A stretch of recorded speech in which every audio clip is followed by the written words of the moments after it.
Hi everyone, so I'm gonna try to say what I need to say before this camera dies. Okay. Anyway, I hope everyone had a great solar eclipse viewing, not only physically viewing it, but mentally and emotionally feeling the effects. It's not just about what you see on the surface. You will feel the effects whether you see it or not within the coming months. But really quickly, I just wanted to talk about staying in situations that no longer serve you, whether that be in love, lust, career, family. To not listen to your first voice is the first mistake that you can make, and not leaving what no longer serves you. So, and I keep saying not a lot, I realize it, I'm sorry.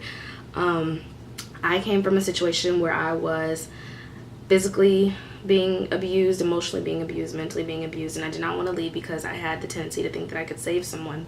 I was trying to be Captain Save-A-Ho. Not calling him a hoe, but you cannot save anyone. Your first duty is to yourself and to your own heart and to your own spirituality and to your own well-being. And that's not to say that you should not be a compassionate person, but you have to think about yourself. You have to think about what is going to serve you, what is going to make you happy. You can't hold on to the idea that just because you're not in a relationship, it's not you and Mr. Such and Such looking all happy and cute on Instagram or Facebook, that must mean that you're not surviving or you're not in a happy relationship. I don't understand why people feel like they need social media to prove something.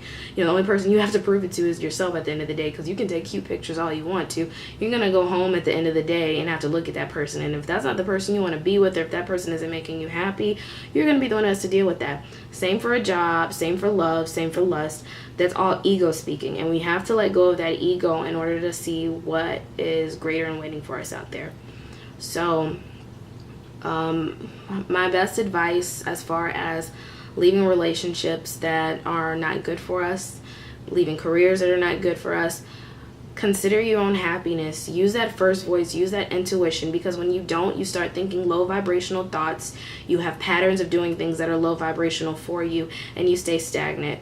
When you speak positivity into your life, and I mean, you have to do that shit like repetition. They say it takes 21 days to form a habit.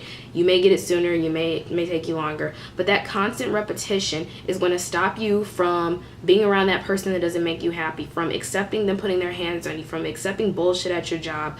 Whatever it is, that low vibrational state is not going to get you anywhere. You have to think higher, you have to love higher, you have to accept higher, you have to be higher, and you have to start refusing the shit that no longer serves you. That doesn't mean run away from it. You can be fully aware that that shit is going on, but at the same time you have to choose to let that go. How are you going to get to the light if you don't experience the dark? So in saying all that, respect yourself and love yourself enough to know that you do not have to stay where you are right now. There is nothing but the future waiting for you.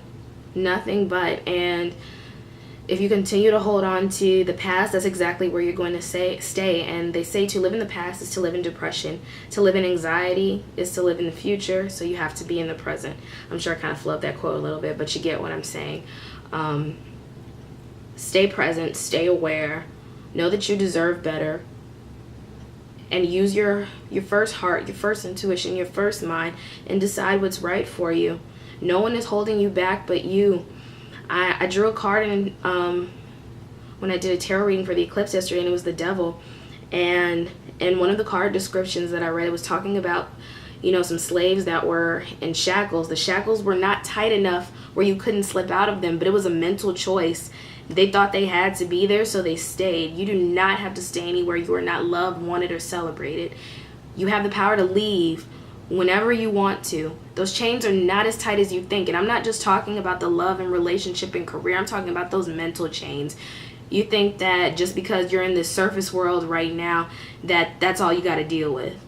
You have to deal with everything that's inner inside of that. Those shackles are not as tight as they seem. Whenever you're ready to learn, there's all that infinite knowledge just out there waiting for you. You just have to be ready to accept it. So I'm just going to leave that video right here. I hope this resonated with someone. And I will be posting my next one very soon. So talk to you guys later. Bye.